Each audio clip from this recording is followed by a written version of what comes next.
ये दो चीजों को ध्यान में रख के किया गया है। पहला है आपका जो 1 अप्रैल से जो चेंजेस आ रहे हैं उनके लिए प्रिपेयर्डनेस, और इसके अलावा भी एक नॉन कंप्लाइंट एक फीचर हमने दिया हुआ है जिसकी कोई कंप्लायंस रिक्वायरमेंट अभी फिलहाल 1 अप्रैल से नहीं है, वो बहुत पहले से यूज हो रहा है, लेकिन हमने प्रोडक्ट में अभी इसको लॉन्च किया। तो जो कंप्लायंट रिलेटेड इन्वेस्टमेंट हमने किया है 2.1 में, वो है हमारा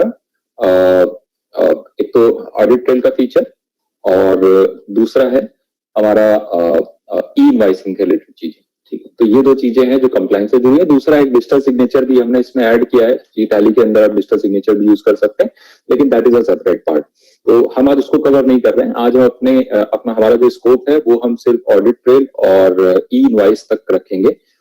ड्यूरिंग द सेशन आप सभी लोग म्यूट पे रहेंगे, और आपकी कोई भी क्वेरी आती है आप Q&A बॉक्स में डालिए, चैट बॉक्स में डालिए। उसके बाद हम लोग जब भी सेशन वाइंड अप करेंगे, सबसे पहले हम लोग Q&A बॉक्स से जो है क्वेरीज लेंगे, and then we will go to the attendance list, और जिन्होंने भी हैंड रेज किया होगा हम उनको एक एक करके अनम्यूट करेंगे and we will take the question, but we will take the question answer first from the Q&A box. So I would request everyone कि आपकी जो भी क्वेरी है आप Q&A बॉक्स में जो है वो एंटर करके जाइए। Okay, so let me share my screen.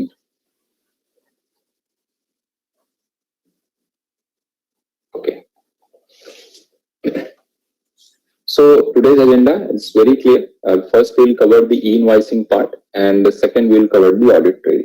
So we all know कि e-invoice जो है वो बहुत पहले से implement हो चुका है। फेज मैनर में ये implement हो रहा था। तो सबसे पहले ये implement हुआ 500 करोड़ की जो कंपनियां थी उनके ऊपर, देन ये आया 100 करोड़ टर्नओवर वाली कंपनीज के ऊपर, then 50 crore, and now from 1st April onward it would be implemented on the companies which are having turnover from 20 crore, more than 20 crore। तो यहाँ पे थोड़ी सी मैं क्लैरिटी देता हूँ, वो बेसिकली डोमेन पार्ट है। एक दो क्लैरिटी मैं देना चाहूंगा। सबसे पहला ये कि क्या 20 करोड़ पर भी ये एप्लीकेबल है, तो ऐसा नहीं है। 20 करोड़ से ऊपर जिनका टर्नओवर है, ठीक है। दूसरा क्लैरिफिकेशन यहाँ पे मैं देना चाहूंगा कि 20 करोड़ की टर्नओवर हम कैलकुलेट कैसे करेंगे। क्या हम जैसे कुछ लोगों को कंफ्यूजन ये है कि वो पिछले 2 साल या 3 साल की बात कर रहे हैं, तो ऐसा कोई रिस्ट्रिक्शन उसमें नहीं है। जब से जीएसटी लगा है, क्योंकि ई इनवॉइस का रूल जीएसटी के अंडर आता है, तो जब से जीएसटी लगा है 2017 में, जिस 2017 से अब तक किसी भी फाइनेंशियल ईयर में अगर आपका टर्नओवर 20 करोड़ से ऊपर गया है तो आपको ई इनवॉइस बनाना पड़ेगा।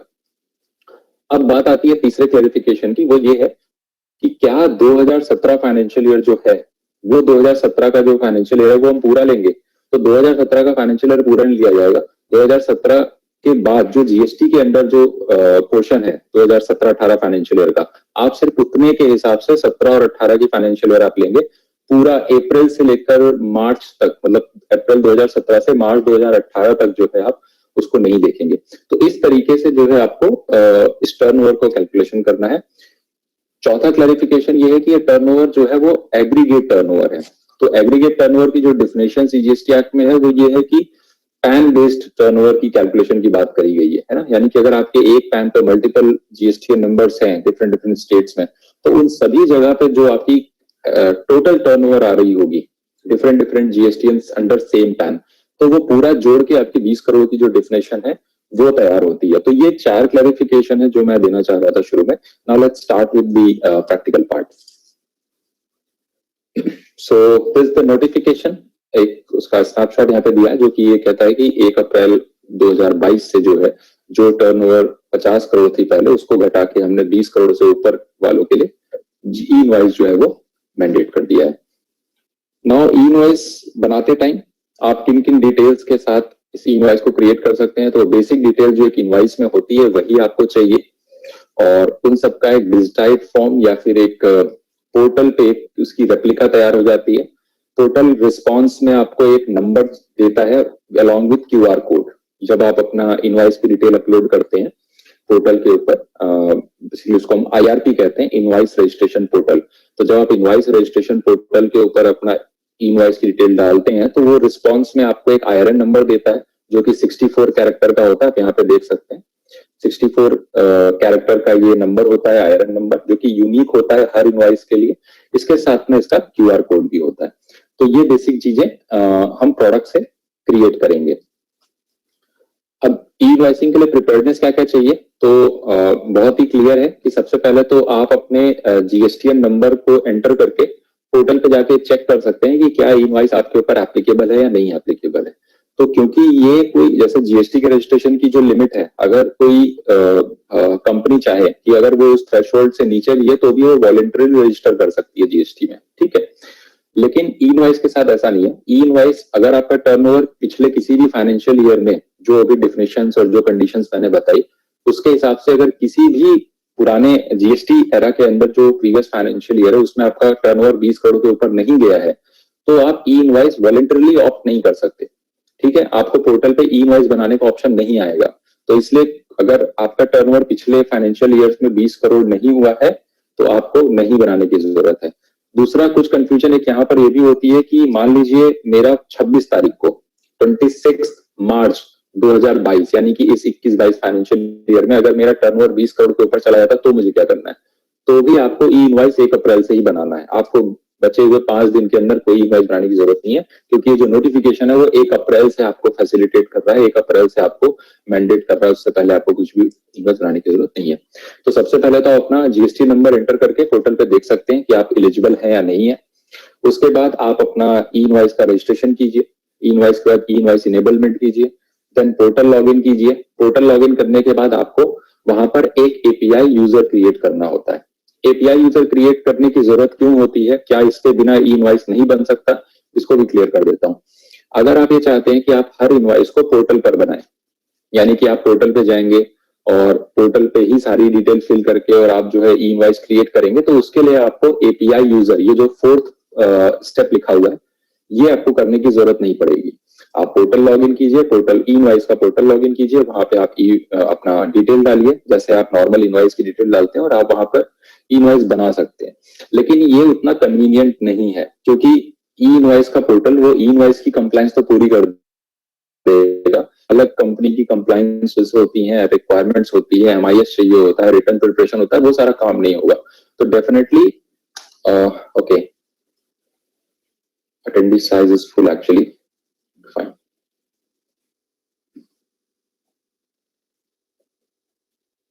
fine.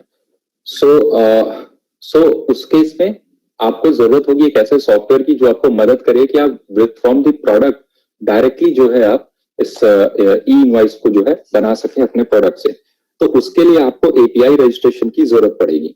तो उस एपीआई रजिस्ट्रेशन को करने के लिए ही जो है आपको इस एपीआई यूजर बनाना की जरूरत पड़ेगी, ठीक है। अब इस एपीआई यूजर को बनाते वक्त आप एक टर्म देखिए, यहाँ पे लिखा है सेलेक्ट देयर प्रिफर्ड जीएसपी। अब ये जीएसटी क्या है इसका थोड़ा सा मैं कंटेक्स्ट दे देता हूँ।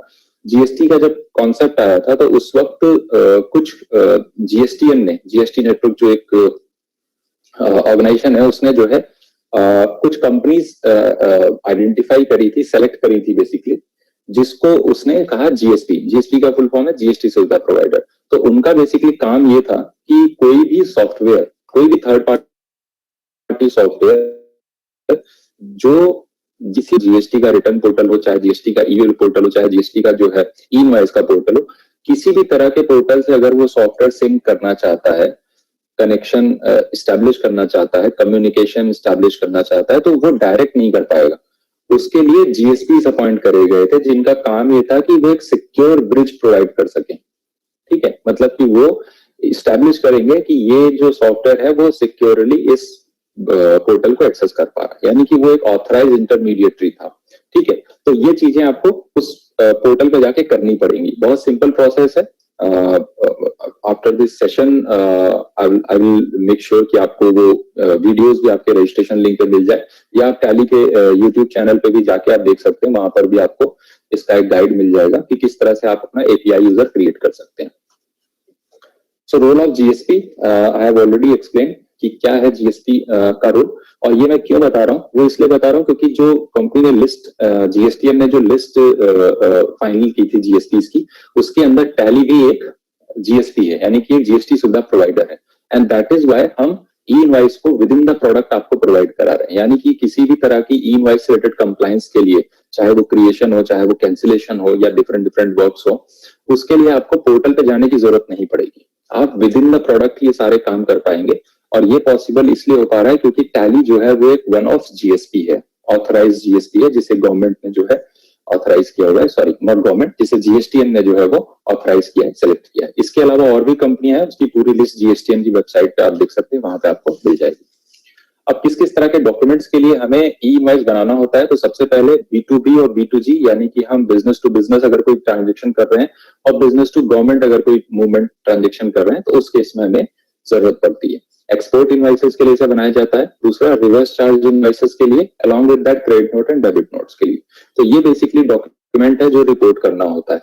अब बात आती है क्या B2C के लिए चाहिए? बिल्कुल नहीं, B2C के लिए आपको ई इनवॉइस बनाने की कोई जरूरत नहीं है। अगर आपका टर्नओवर 20 करोड़ से ऊपर है तो आपको हर B2B इनवॉइस का ई इनवॉइस बनाना पड़ेगा। B2C इसके अंदर इंक्लूडेड नहीं है। Now, to fulfill all these things, we need an integrated system to remain on top of our compliance. So let's see how it happens. So Tally के अंदर आपको क्या करना है? अगर आपका टर्नओवर 20 करोड़ से ऊपर जा चुका है पिछले फाइनेंशियल ईयर में इन जीएसटी एरा, तो आपको क्या करना है? टैली में जाके F11 बटन जो टैली का होता है, फीचर बटन, उसके अंदर जाके आपको ये फीचर इनेबल करना है। तो मैं आपको एक बार दिखा देता हूँ किस तरीके से इसको करेंगे। Let me open this.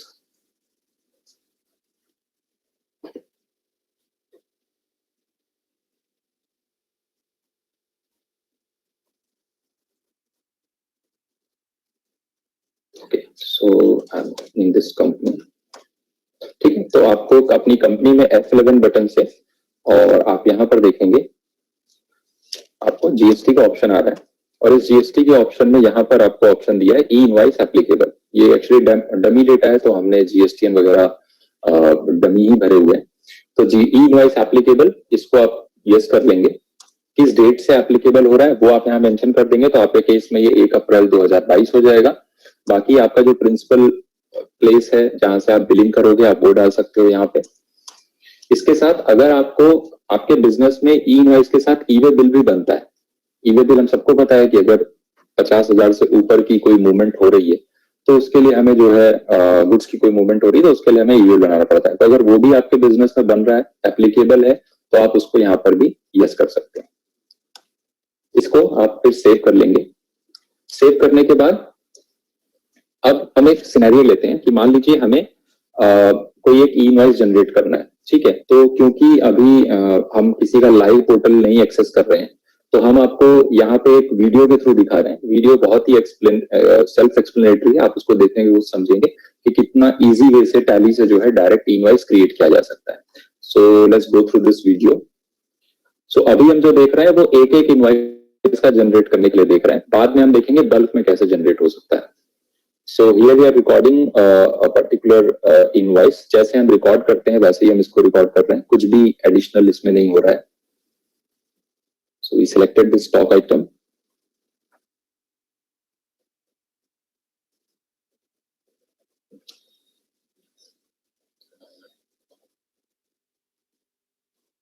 Okay, and now we applied the taxes। अब अभी आप देखेंगे अगर यहाँ पे, तो नीचे की तरफ आपको एक ऑप्शन दिख रहा है। One second, let me come back here। सो यहाँ पे आप देखेंगे एक ऑप्शन आपको दिख रहा है प्रोवाइड ई इनवॉइस डिटेल। क्योंकि हमने जो डेट थी वो वहां पे मेंशन कर दी, तो आपकी जो भी, जैसे आपके केस में आप लिखेंगे 1 अप्रैल 2022 से, तो जैसे ही आप 1 अप्रैल 2022 में कोई इनवॉइस बनाएंगे, आपको इनवॉइस बनाते ही ये नीचे ऑप्शन आना शुरू हो जाएगा कि आपको ई इनवॉइस की डिटेल इसके अंदर देनी है। ठीक है, सो लेट्स सी इसके अंदर क्या क्या डिटेल आती है। ये देखिए इसके अंदर बिल टू और शिप टू प्लेस आता है। तो बेसिकली ये आपका आप कहाँ पे किस पार्टी को बिल कर रहे हैं उसका बिल टू प्लेस, ये टेक्स्ट फील्ड होती है, इसमें कुछ भी वैलिडेट नहीं होता, आप जो भी एंटर करेंगे वो एक्सेप्ट हो जाएगा। तो इसमें सिर्फ आपको मेंशन करना है कि बिल टू प्लेस क्या है और शिप टू प्लेस क्या है। अगर आप अभी देखें तो इसमें एक्नॉलेजमेंट नंबर, IRN नंबर और एक्नॉलेजमेंट डेट, ये सारी चीजें ब्लैंक है क्योंकि अभी तक ई इनवॉइस बना नहीं है। ठीक है, सो लेट्स सी, इसको सेव कर लेंगे वाउचर को, एंड वाउचर को सेव करते ही आपको मैसेज आएगा do you want to generate e invoice. आप इसको यस करेंगे। यस करने के बाद आपको यहाँ पर लॉगिन देना है। अब ये जो लॉगिन आ रहा है ना, यहाँ पे कंफ्यूजन कई बार हो जाती है। एक ई इनवॉइस से जुड़े दो लॉगिन आपके पास होंगे। एक होगा जिससे आप अपना पोर्टल एक्सेस करते होंगे, तो जिससे आप ई इनवॉइस का पोर्टल लॉगिन करेंगे, एक लॉगिन वो हो गई। दूसरी लॉगिन है जो आपको एपीआई यूजर की लॉगिन बनानी है, जिसके लिए मैंने आपको जीएसपी का रोल समझाया था। तो वो लॉगिन आपको यहाँ पे एंटर करनी है, आपको पोर्टल लॉगिन यहाँ पे एंटर नहीं करना है। ठीक है, तो ये कॉमन मिस्टेक हो जाती है कई बार, जिससे एक्सपीरियंस ये होता है कि टैली से जो है आपका ई इनवॉइस नहीं बन रहा है। तो जनरली दिक्कत यही होती है कि आप गलती से यहाँ पे अपना पोर्टल लॉगिन डाल रहे होते हैं। पोर्टल लॉगिन आपको यहाँ नहीं डालना है, यहाँ आपको अपना एपीआई लॉगिन डालना है। ठीक है, जो आपने एपीआई यूजर बनाया था पोर्टल के ऊपर। लेट्स सी, तो जैसे हम यहाँ पे एंटर करेंगे यूजर नेम एंड पासवर्ड,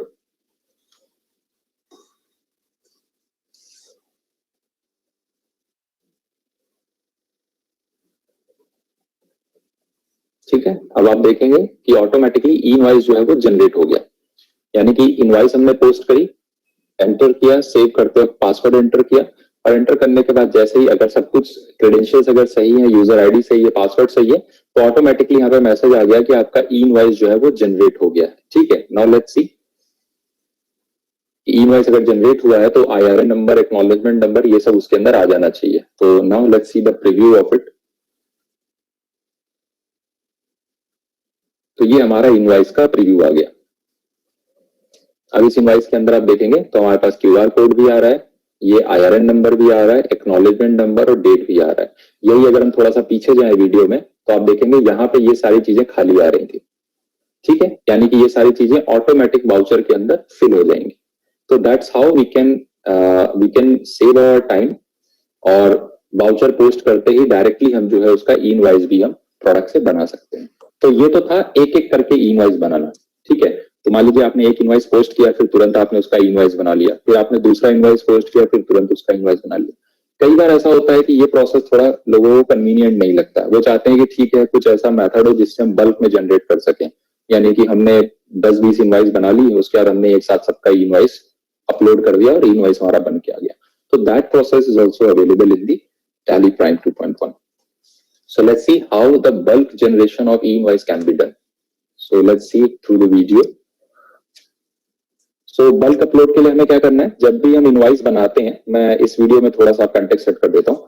तो जब हम इनवॉइस बनाते हैं तो इनवॉइस बनाने के बाद हमारे पास ऑप्शन आता है यस या नो, आप ई इनवॉइस बनाना चाहते हैं या नहीं बनाना चाहते। तो क्योंकि आप उस समय नहीं बनाना चाहते, आप जो है बाद में बनाना चाहते हैं बल्क में, तो आप क्या करेंगे, उस वक्त उसको नो कर देंगे। ठीक है, जितनी भी इनवॉइस आप बना रहे हैं वहां पे do you want to generate e invoice, वो आप नो करते जाएंगे, और वो सारी इनवॉइसेस हमें कहाँ दिखेगी, वो अब हम इस वीडियो में देखेंगे। तो जैसे जैसे हम नो करेंगे, हम यहाँ पे गो टू में ई इनवॉइस की रिपोर्ट एक्सेस करेंगे, वो सारी ई इनवॉइसेस हमें पेंडिंग फॉर जनरेशन में दिखने लगेंगी। ठीक है, और सेम जो ये पेंडिंग फॉर जनरेशन दिख रहा है, यहाँ पे आप देखिए, थोड़ा सा बैक जाते हैं, यहाँ पे आपको 4 इनवॉइसेस दिख रही हैं। अब इन 4 इनवॉइसेस का हमें ई इनवॉइस एक साथ बनाना है। आपके केस में 10 हो सकता है, 25 हो सकता है, 40 हो सकता है, कुछ भी हो सकता है। तो अब इसी इनवॉइसेस के हमें क्या बनाने, ई इनवॉइसेस बनाने। तो उसके लिए हम क्या करेंगे, उसके लिए हम एक्सचेंज ऑप्शन में जाएंगे।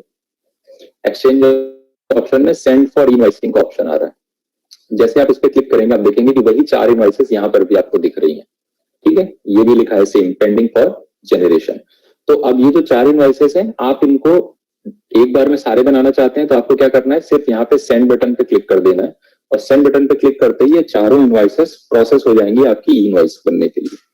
लेकिन अगर आपको सिलेक्टेड ई इनवॉइस बनाना है, मान लीजिए 4 में से आपको सिर्फ 2 बनाने हैं, तो आप उन 2 को सेलेक्ट कर सकते हैं। ठीक है, तो लेट्स सी कि पहले हम क्या करते हैं, पहले हम 2 इनवॉइसेस को सेलेक्ट कर ले रहे हैं, हम सिर्फ 2 को ही बना रहे हैं, और इसको हमने सेंड कर दिया। तो आपको बता रहा है कि आप 2 इनवॉइस जनरेट करना चाहते हैं। यस, कंटिन्यू करेंगे, आईडी पासवर्ड एंटर करेंगे,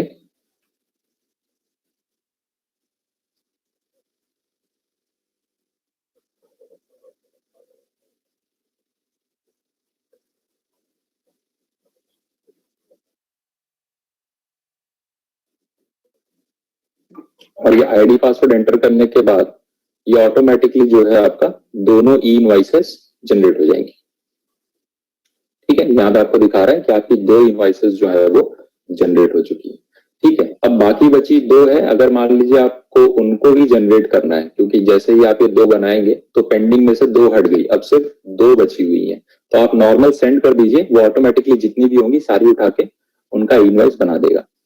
अब देखेंगे इस बार आपसे पासवर्ड नहीं पूछा उसने, है ना। पहले पहले जब आप सेंड पे क्लिक कर रहे थे तो पासवर्ड पूछ रहा था, लेकिन इस बार उसने पासवर्ड नहीं पूछा। तो इसका लॉजिक क्या है, देखिए क्योंकि ये डेमो पर्पस के लिए बनाया गया था, तो इसमें एक वीडियो और दूसरे वीडियो बनाने में थोड़ा समय लग गया था। एक्चुअली क्या होगा कि जब आप एक बार अपना पासवर्ड एंटर कर देंगे ई इनवॉइस बनाने का, तो वो अगले 6 घंटे के लिए आपसे पासवर्ड नहीं मांगेगा, ठीक है।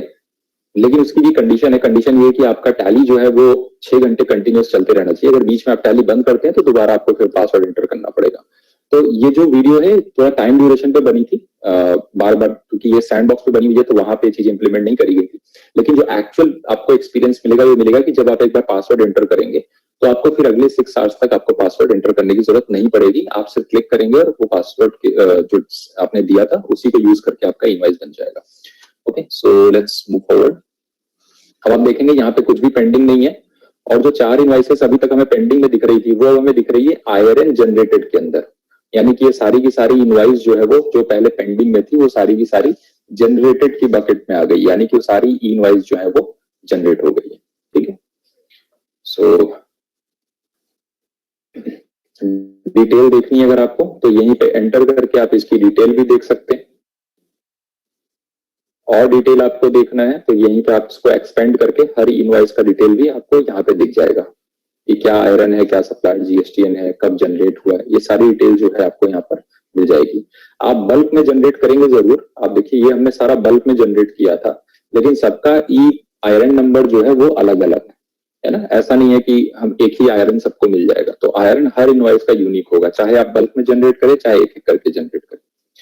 So that's how we can generate e-invoices in bulk. Next आगे देखते हैं हम लोग। अगर हमें ई इनवॉइस के साथ साथ ई वे बिल भी अपलोड करना पड़े तो मान लीजिए, तो उस केस में क्या होगा। ऐसा सिचुएशन कब होगा जनरली, जब आपका जो बिजनेस है आप में उसमें कोई गुड्स की मूवमेंट 50,000 से ऊपर की आप कर रहे हैं और आपके बिजनेस पे ई इनवॉइस भी एप्लीकेबल है, तो आपको दोनों चीजें बनानी पड़ेंगी, ई इनवॉइस भी और ई वे बिल भी। अब लेट्स सी कि किस तरीके से इसको हम मैनेज कर सकते हैं। तो हम एक इनवॉइस पोस्ट कर रहे हैं यहाँ पे। इस इनवॉइस को पोस्ट करते वक्त जैसे हम नॉर्मल इनवॉइस पोस्ट करते हैं हम उसको यहाँ पे एंटर करेंगे डिटेल सारी, और अभी आप देखेंगे जैसे ही हमने यहाँ पे डिटेल भरी सारी, तो वो डिटेल और प्लस टैक्स मिला के अमाउंट जो है वो 59,000 का हो गया, यानी कि जो हमारी थ्रेशोल्ड लिमिट है 50,000 की वो उससे ऊपर चला गया। तो जैसे ही वो ऊपर जाएगा और आपने अगर ई वे बिल का ऑप्शन इनेबल किया हुआ है तो ऑटोमेटिकली यहाँ पर आपको दोनों ऑप्शन आएंगे। अभी तक सिर्फ ई इनवॉइस का डिटेल आ रहा था, इसके साथ आपको ई वे बिल का डिटेल भी इसके अंदर आने लगेगा। आगे बढ़ते हैं। अब ये जो बॉक्स खुल के आ रहा है ये आ रहा है ई वे बिल का बॉक्स, यानी कि इसके अंदर जो डिटेल भरी जाएगी वो ई वे बिल बनाने के लिए यूज होगी, ठीक है। तो इसमें देखिए जनरली जो ऊपर के 4 ब्लॉक्स हैं यानी कि कंसाइनर और कंसाइनी डिटेल, ये तो बाय डिफॉल्ट आपके मास्टर से और आपकी कंपनी डिटेल से आ जाएंगे, इसमें आपको ज्यादा कुछ चेंज करने की जरूरत नहीं पड़ेगी। दूसरा, इसमें जो एक हमने ऑटोमेशन दिया है वो ये दिया है कि डिस्टेंस के अंदर, तो लेट्स से जो डिस्टेंस आपको भरना है, पिन टू पिन का जो डिस्टेंस भरना है वो बेसिकली आपको किसी वेबसाइट से, किसी और वेबसाइट से नहीं निकालना है, गूगल मैप से नहीं निकालना है। ये पिन टू पिन डिस्टेंस के लिए प्रॉपर एक वेबसाइट दी गई है गवर्नमेंट की तरफ से, नॉट गवर्नमेंट, जीएसटी डिपार्टमेंट की तरफ से। वहां पे आप जाके पिन टू पिन डिस्टेंस करके आप उसको सर्च कर सकते हैं, और जो डिस्टेंस वहां पे दे रहा है वही डिस्टेंस आपको यहाँ एंटर करनी है। तो यहाँ पे हमने छोटा सा ऑटोमेशन दिया है। वो ऑटोमेशन क्या है कि एक बार जब आप कोई पिन कोड डालते हो, जैसे मान लीजिए 560001 और 560041, ये दो हमने डाला, इसके कॉम्बिनेशन पे हमने एक बार यहाँ पे 8 किलोमीटर एंटर कर दिया।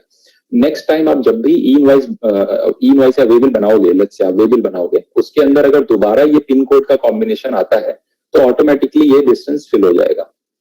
यानी कि आपको सिर्फ एक बार ही pin to pin distance check करना है, उसके बाद हर बार ये डिस्टेंस अपने आप फिल होता रहेगा, ठीक है। तो बाकी डिटेल आप फिल करेंगे ई बिल बनाने के लिए जो आपको जरूरत है, जैसे कि ट्रांसपोर्टर का नाम, जो शिपमेंट कर रहा है उसकी आईडी, किस मोड से हो रहा है, व्हीकल नंबर क्या है, ये बेसिक डिटेल्स है, ये आपको ईमेल बनाने के लिए भरनी ही पड़ेंगी। एंड देन ये आ गया ई इनवॉइस डिटेल, क्योंकि ये जो पर्टिकुलर ट्रांजेक्शन है इस ट्रांजेक्शन में दोनों चीजें बन रही है, ई इनवॉइस भी बन रहा है और ईमेल भी बन रहा है, तो ये सारी डिटेल जो है इसके अंदर हम यहाँ पर फिल करेंगे। और फिल करने के बाद जब इसको हम सेव करेंगे यहाँ पे, तो यहाँ पे आपसे पूछेगा do you want to generate e invoice and e way bill, दोनों चीजों के जनरेशन एक साथ ही आपको करने का ऑप्शन मिलेगा यहाँ पे, आप इसको यस करिए।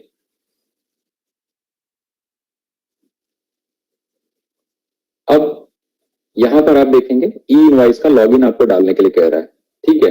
अब एक कंफ्यूजन यहाँ पर ये आती है कि अगर हम लॉगिन ई इनवॉइस का डाल रहे हैं तो ये ई वे बिल कैसे बना रहा है, क्योंकि ई वे बिल का भी अपना अलग अलग लॉगिन होता है भाई। अगर किसी कंपनी पे ई इनवॉइस नहीं एप्लीकेबल है, वो सिर्फ ई वे बिल बना रही है, तो डेफिनेटली वो ई वे बिल का लॉगिन डालेगी तो ई वे बिल बनेगा। लेकिन यहाँ पे ई इनवॉइस डालने से हम ये फैसिलिटी प्रोवाइड कर रहे हैं कि आप ई इनवॉइस के साथ ई वे बिल बना सकते हैं। तो बेसिकली ये टैली की फैसिलिटी नहीं है, ये पोर्टल का इंटीग्रेशन है, यानी कि उन्होंने ई इनवॉइस के पोर्टल को ई वे बिल के पोर्टल के साथ इंटीग्रेट किया हुआ है कि अगर किसी ई इनवॉइस के लिए ई वे बिल रिक्वायर्ड है तो ऑटोमेटिकली ये पोर्टल इंटीग्रेटेड इस तरीके से किया गया है कि वो रिक्वेस्ट ऑटोमेटिक फॉरवर्ड हो जाती है आपकी ई वे बिल पोर्टल पे। तो आपको सिर्फ ई इनवॉइस का लॉगिन डालना है, ई इनवॉइस का लॉगिन डालते ही अगर आप जो रिक्वेस्ट भेज रहे हैं उस रिक्वेस्ट में ई वे बिल की भी रिक्वेस्ट है तो ये ऑटोमेटिकली पोर्टल ही फॉरवर्ड कर देता है, ठीक है। तो इसमें कहीं ऐसा कुछ नहीं है कि हमने इंटरनली कोई पासवर्ड स्टोर कर लिया ई वे बिल का, वो पोर्टल का इंटीग्रेशन है बेसिकली, ठीक है। So let's see.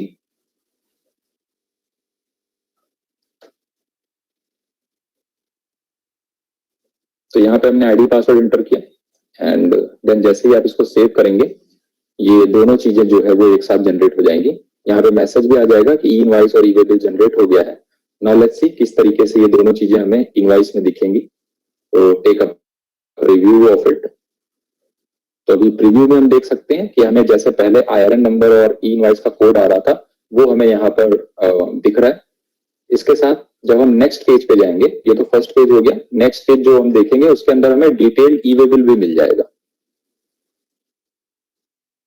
ये देखिए ये है आपका ई वे बिल।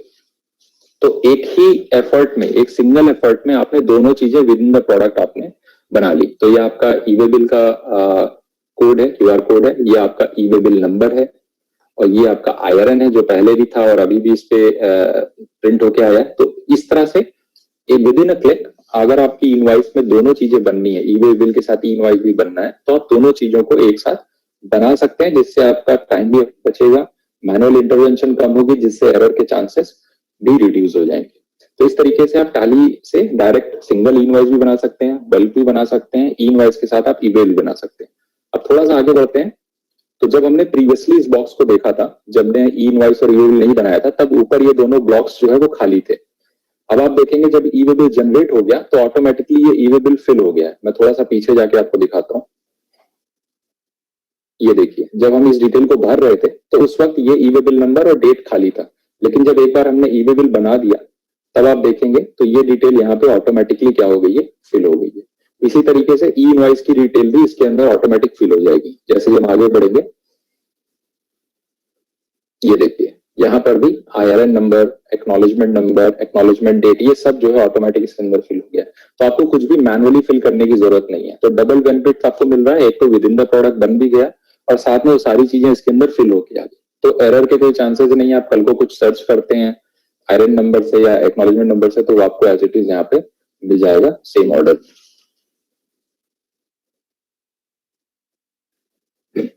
अब ये सब चीज तो हमने ऑनलाइन देख ली, लेकिन कई बार ऐसी कंडीशंस भी होती हैं जब हमें जरूरत हो जाती है कि हम ऑफलाइन बनाना पड़ता है।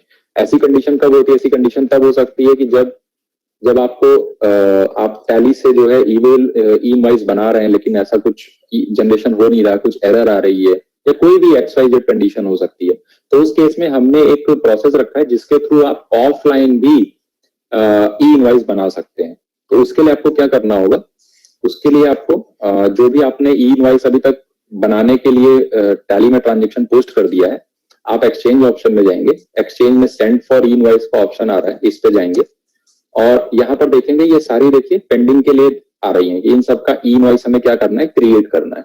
तो आपको क्या करना है? आप सीधे जितने का ई इनवॉइस आपको बनाना है आप उसको सेलेक्ट कर लीजिए, क्योंकि नीचे कैंसिलेशन के लिए है। तो मान लीजिए मुझे कैंसिलेशन अभी नहीं करना है तो कैंसिलेशन को मैंने छोड़ दिया।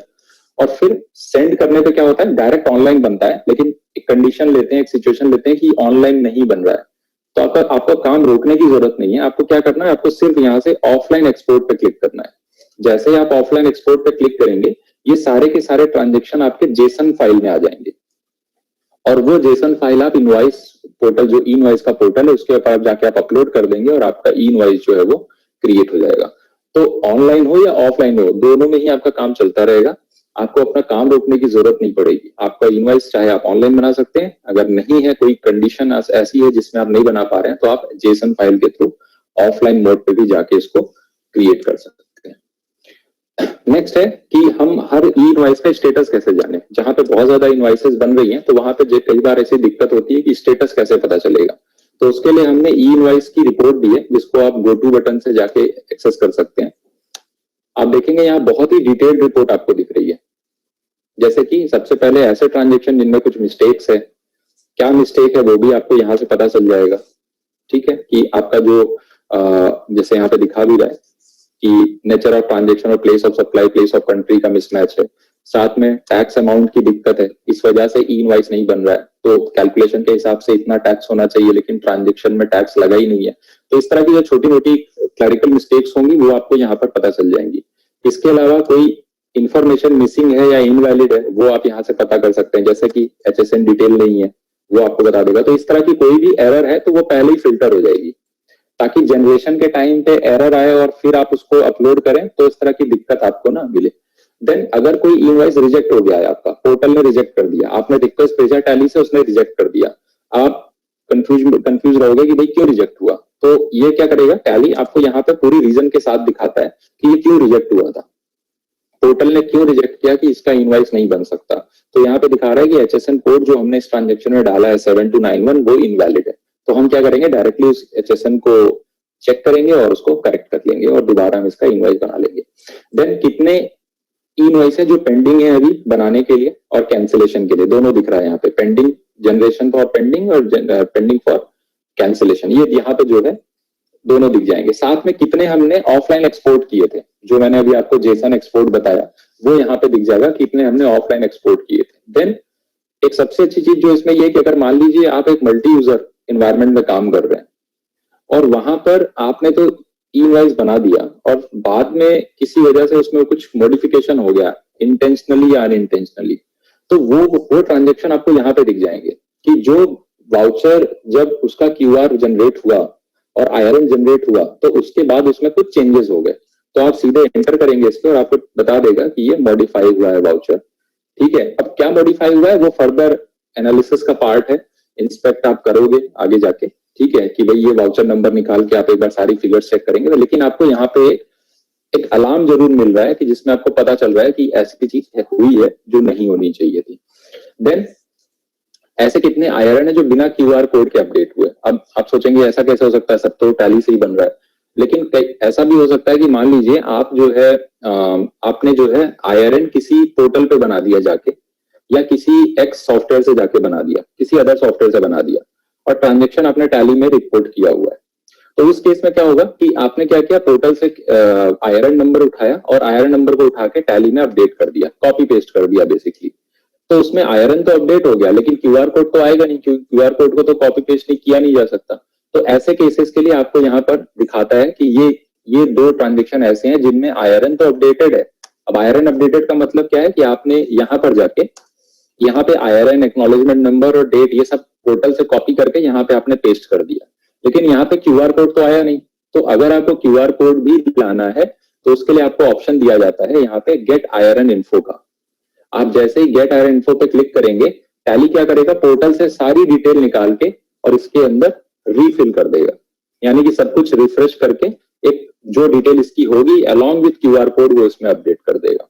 ठीक है, और सेम काम आप यहाँ पे भी कर सकते हैं कि आपने जेसन के थ्रू एक्सपोर्ट तो कर लिया और उसको पोर्टल पे बना दिया, लेकिन वो QR कोड आपका टैली में नहीं आया। तो इस तरह की कोई भी सिचुएशन है उसके अंदर आपको गेट IRN इन्फो हेल्प करेगा। गेट IRN इन्फो पे क्लिक करते ही वो सारी डिटेल जो है पोर्टल से फेच करके इसके अंदर अपडेट कर देगा।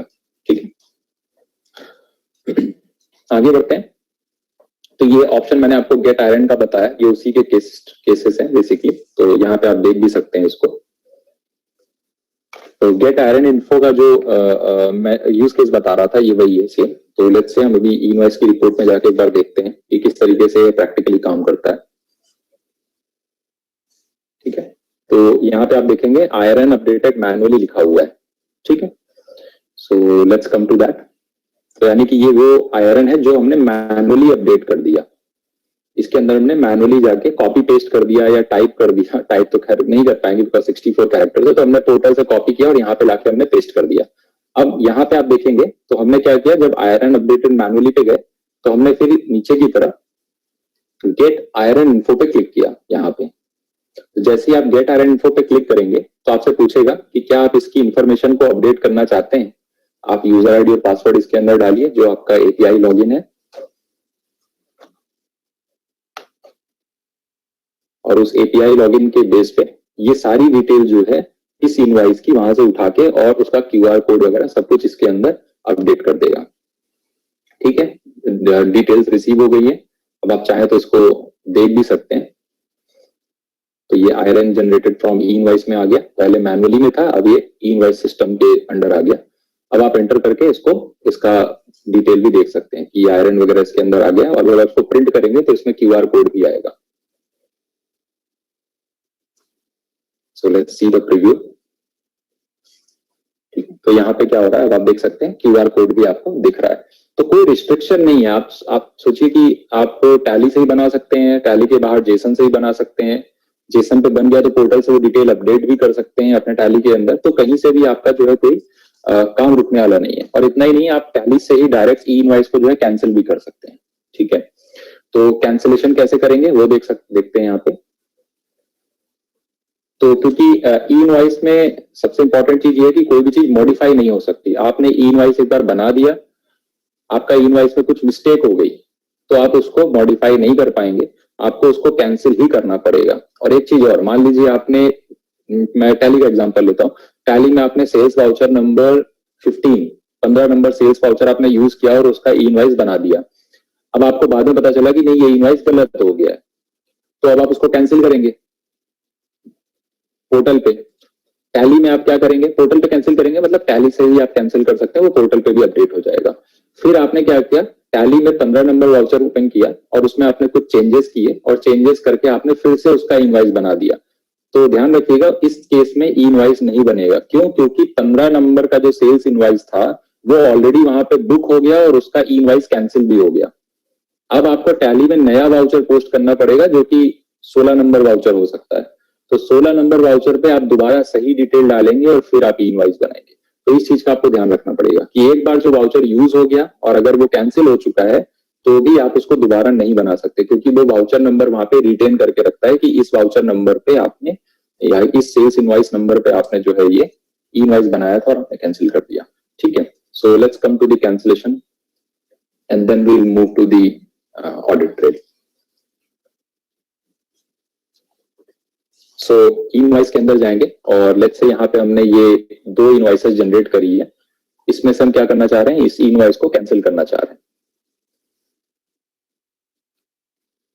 तो कैंसिलेशन के देखिए 2 तरीके हैं इसमें। एक तरीका है मार्क एज कैंसिल्ड और दूसरा है अपडेट कैंसिलेशन। अब दोनों में डिफरेंस क्या है? पहला जो है मार्क एज कैंसिलेशन, वो ये तरीका है कि लेट्स से आपने पोर्टल पे ई इनवॉइस कैंसिल कर दी है, ठीक है, लेकिन टैली में आपने नहीं किया। तो टैली में आपको सिर्फ कैंसिलेशन मार्क करना है कि भाई हमने ये पोर्टल पे कैंसिल कर दी है, तो उसके लिए होता है मार्क एज कैंसिल्ड, यानी कि पोर्टल पे ऑलरेडी कैंसिल्ड है, आप यहाँ पर सिर्फ इसको कैंसिल करना चाहते हैं, तो you will just click on mark as cancelled and it will be considered as cancelled. लेकिन दूसरा तरीका ये होता है कि आप टैली से ही कैंसिल करना चाहते हैं और चाहते हैं कि वो पोर्टल पे भी कैंसिल हो जाए।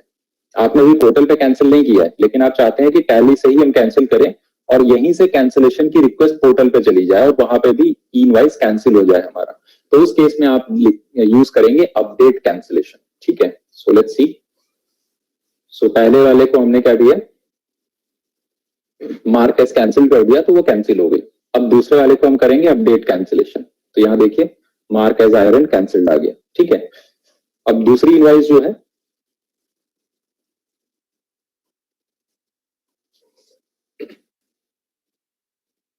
अब जो इसके ऊपर एक और इनवॉइस है, इसको हम क्या करेंगे, टैली से ही कैंसिल करने की कोशिश करेंगे। ठीक है, तो इसके लिए हम यहाँ पर गए, कैंसिल आयरन पे क्लिक किया, यहाँ पे ऑप्शन आ रहा है कैंसिल आयरन का। इसके बाद हम अपडेट कैंसिलेशन पे जाएंगे क्योंकि हम टैली से ही कैंसिल करना चाहते हैं। इसका हम रीजन मेंशन करेंगे, क्यों कर रहे हैं, रिमार्क मेंशन करेंगे कि क्या उस रीजन का थोड़ा सा डिटेल यहाँ पर लिखेंगे रिमार्क्स में, और इसको हम एंटर कर देंगे। अब कैंसिलेशन के लिए एक रिक्वेस्ट हमने तैयार कर ली, लेकिन कैंसिलेशन की रिक्वेस्ट अभी पोर्टल पे गई नहीं है, तो उसके लिए हम क्या करेंगे, देखिए यहाँ पेंडिंग फॉर कैंसिलेशन दिखा रहा है, तो दोबारा हम क्या करेंगे, एक्सचेंज ऑप्शन में जाएंगे, सेंड फॉर इनवॉइसिंग, और यहाँ पे पेंडिंग फॉर कैंसिलेशन का ऑप्शन आ रहा है। आपको क्या करना है, सिर्फ सेंड पे क्लिक कर देना है। जैसे आप सेंड पे क्लिक करेंगे ये कैंसिल हो जाएगी, मतलब continue yes and it will B cancelled. आपको यूजर आईडी पासवर्ड देना है अगेन, क्योंकि ये बार बार मांग रहा है, क्योंकि डेमो पर्पस के लिए बना हुआ है। आपके केस में ये बार बार नहीं मांगेगा, जैसे मैंने बताया कि 6 घंटे तक अगर आपका टैली का इंस्टेंस जो है वो ओपन है तो 6 आवर्स तक आपको जो है देने की जरूरत नहीं पड़ेगी। तो ये ई इनवॉइस अब पोर्टल पे भी कैंसिल हो गई, ठीक है। तो ये कैंसिलेशन का 2 तरीका है इसके अंदर। पोर्टल पे कैंसिल है तो आपको सिर्फ मार्क एज कैंसिल करना है टैली में। अगर आप टैली से ही करना चाहते हैं तो अपडेट कैंसिलेशन करके और आप उस रिक्वेस्ट को पोर्टल पे भेज सकते हैं, ठीक है। एक चीज जो कैंसिलेशन के टाइम पे आपको ध्यान रखनी चाहिए वो ये है कि अगर किसी ई इनवॉइस का अगर ई वे बिल भी बना हुआ है तो उस केस में आप जो है ई इनवॉइस को कैंसिल नहीं कर पाएंगे। उस केस में सबसे पहले आपको ई वे बिल कैंसिल करना पड़ेगा एंड देन आप ई इनवॉइस को कैंसिल कर पाएंगे। मैं फिर से रिपीट कर रहा हूं, अगर किसी ई इनवॉइस का अगर ई वे बिल बना हुआ है तो आपको पहले ई वे बिल कैंसिल करना है, तब आप उसी इनवॉइस को कैंसिल कर पाएंगे। आप डायरेक्ट इनवॉइस को अगर कैंसिल करेंगे तो वो कैंसिल नहीं होगा, ठीक है।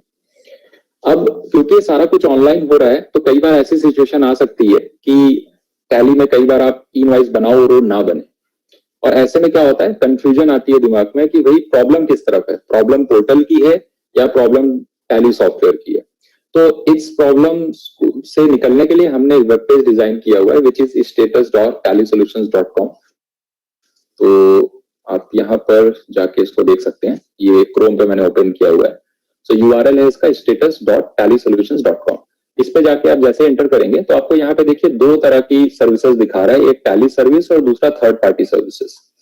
तो टैली सर्विसेज के अंदर आप देखेंगे टैली की जितनी भी सर्विसेज है वो सारी आपको यहाँ पर दिख रही है। साथ ही साथ यहाँ पे आपको NIC की सर्विसेज दिख रही है, ई वे बिल की और ई इनवॉइस की। अगर कोई भी सर्विस में डाउन टाइम है या कोई भी सर्विसेज में मेंटेनेंस चल रहा है, कोई भी सर्विस अभी बिल्कुल ही बंद चल रही है, तो उसके आगे इस तरह के आइकन्स आपको दिखेंगे। तो मान लीजिए कि अगर टैली की कोई सर्विस अभी अंडर मेंटेनेंस है, तो अगर पोर्टल की सर्विसेज चल रही है तो आप क्या करोगे, ऑफलाइन मोड मतलब जेसन फाइल से निकाल के आप उसको अपलोड कर दोगे पोर्टल पे बन जाएगा। लेकिन अगर पोर्टल ही डाउन चल रहा है, पोर्टल की ही सर्विस बंद है, तो फिर तो आप बना ही नहीं सकते ना। तो इस कंफ्यूजन को दूर करने के लिए हमने ये वेब पेज डिजाइन किया हुआ है। और अभी रिसेंटली कुछ हफ्ते पहले ही जो है पोर्टल बंद हुआ था वे बिल का, और इनवॉइस का ही पोर्टल मेंटर मेंटेनेंस था। तो ये सारी चीजें यहाँ पर अपडेट होती रहती हैं। तो कभी भी आपको ऐसा कुछ टेक्निकल फॉल्ट आता है तो आप एक बार इस पेज को जरूर विजिट करके देख सकते हैं कि एक्चुअली में क्या यहाँ प्रॉब्लम है, और प्रॉब्लम है तो किस तरफ है, ठीक है, कि कोई सर्विस मेंटेनेंस में है या क्या है। तो आप यहाँ पे इसको देख सकते हैं।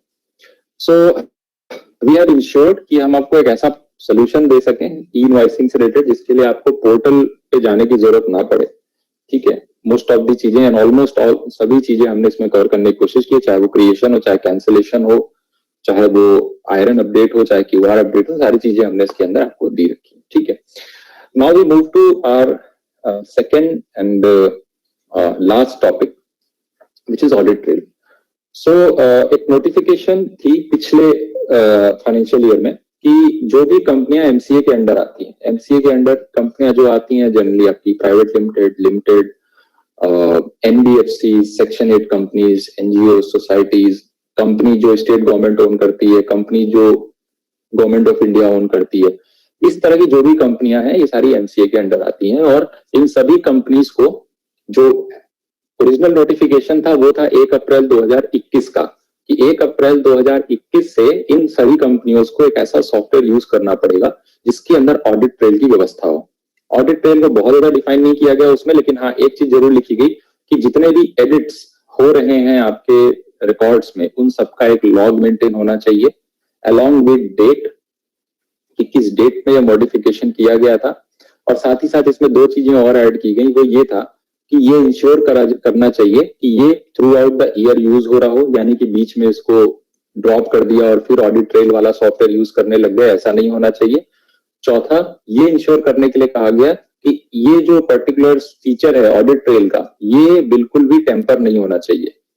यानी कि इनडायरेक्टली हम ये कहें तो इसके सॉफ्टवेयर के अंदर ऐसा कोई ऑप्शन नहीं होना चाहिए कि आप ऑडिट ट्रेल को बंद कर दें और फिर जब मर्जी आप ऑडिट ट्रेल को ऑन कर लें।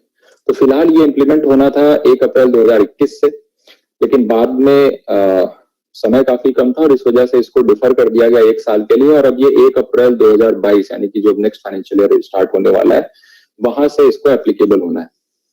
तो चीजें मैंने आपको क्लियर कर दी।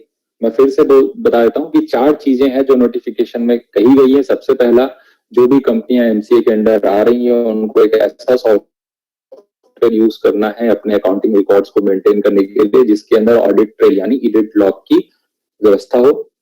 एडिट लॉग को डिफाइन इस तरह से किया गया है, सबसे पहला उसके अंदर जितने भी एडिट्स हो रहे हैं वो डेट के साथ उसके अंदर होने चाहिए कि किस डेट में क्या जो है आपने एडिट किया हुआ है।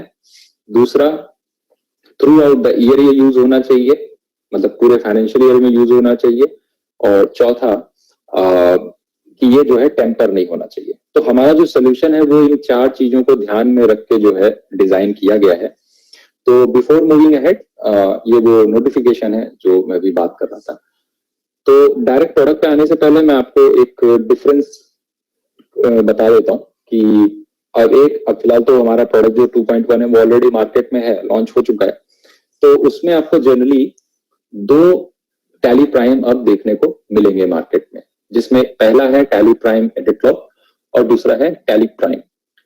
तो फिलहाल मैं इसको टैली प्राइम रेगुलर बोलूंगा, वैसे तो यहाँ पे इसमें नाम में कोई चेंज नहीं है, but just to make a difference between Tally prime edit log and Tally prime regular. तो रेगुलर मींस जिसमें एडिट लॉग की फैसिलिटी मैंडेटरी नहीं है, यानी कि दोनों का डिफरेंस समझना बहुत जरूरी है। टैली प्राइम एडिट लॉग वो सॉफ्टवेयर है जिसके अंदर एडिट लॉग का फीचर बाय डिफॉल्ट इनेबल रहेगा, मतलब यूजर चाह कर भी उसको डिसेबल नहीं कर सकता, जैसा कि नोटिफिकेशन में कहा गया है। जैसा मैंने आपको बताया कि इट मस्ट बी इंश्योर्ड कि आपका एडिट लॉग का फीचर टेम्पर नहीं होना चाहिए। तो उस लाइन में चलते हुए हमने एक प्रोडक्ट डेवलप किया जिसका नाम दिया हमने टैली प्राइम एडिट लॉग, और इसके अंदर कोई भी कस्टमर इस सॉफ्टवेयर के अंदर अपना डेटा जो मेंटेन करेगा वो एडिट लॉग के फीचर को डिसेबल नहीं कर पाएगा। अब क्योंकि ये जो नोटिफिकेशन है ये सिर्फ और सिर्फ उन कंपनीज के लिए है जो एमसीए के अंडर आती है, जो एमसीए के पर्व्यू से बाहर हैं, जैसे sole proprietorship, partnership firm, limited liability. तो ये जो एंटिटीज हैं ये इस नोटिफिकेशन के अंदर नहीं आती, लेकिन ऐसा हो सकता है कि वो कंपनियां भी इस फीचर को यूज करना चाहें। तो उनके लिए हमने दूसरा प्रोडक्ट दिया है जिसका नाम है टैली प्राइम। टैली प्राइम के अंदर आपके पास ऑप्शन होगा, आप चाहें तो एडिट लॉग का ऑप्शन यूज कर सकते हैं और चाहे तो उसको डिसेबल कर सकते हैं, लेकिन ये सिर्फ और सिर्फ उनके लिए है जिनके ऊपर ये एमसीए की नोटिफिकेशन नहीं लगती है। जिनके ऊपर एमसीए की नोटिफिकेशन इंप्लीमेंट हो रही है 1 अप्रैल 2022 से, हमारी रिकमेंडेशन है कि वो सिर्फ और सिर्फ टैली प्राइम एडिट लॉग ही यूज करें। ठीक है, तो लेट्स मूव अहेड कि किस तरीके से ये दोनों सॉफ्टवेयर्स जो है क्या क्या काम करेंगे। सो सबसे पहले हम देखते हैं कि ट्रांजैक्शंस में अगर कोई मॉडिफिकेशन हो रही है तो किस तरीके से जो है वो ट्रैक होगी इसके अंदर। So let's open this tally prime edit log first.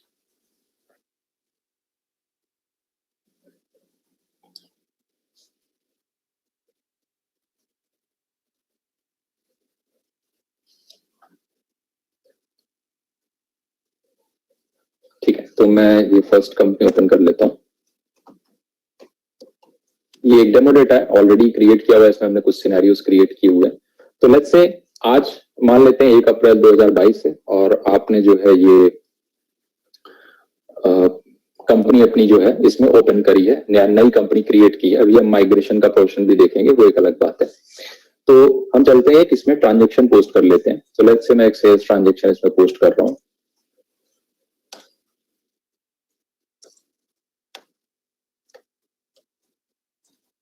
ठीक है, फिलहाल के लिए मैं टैक्स स्किप कर रहा हूं अभी। ये हमने एक ट्रांजेक्शन इसके अंदर पोस्ट कर दिया। अब जो नोटिफिकेशन कह रही है वो ये कह रही है कि कोई भी एडिट अगर सॉफ्टवेयर में हो रहा है, डेटा में अगर हो रहा है एडिट्स, तो उन एडिट का आपको क्या रखना है, एक लॉग मेंटेन रखना है। लेकिन एडिट को डिफाइन नहीं किया उसमें, कि एडिट मतलब क्या, अमाउंट चेंज हो रहा है, लेजर चेंज हो रहा है, रेट चेंज हो रहा है, डेट चेंज हो रही है, क्या क्या चीज एडिट हो रही है।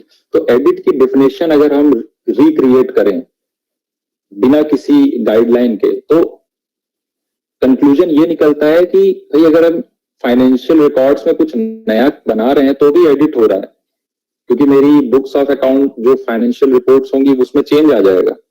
अगर मैं कुछ बना हुआ है उसको मैं मॉडिफाई कर रहा हूँ, वो भी एडिट की डिफिनेशन में आ जाएगा।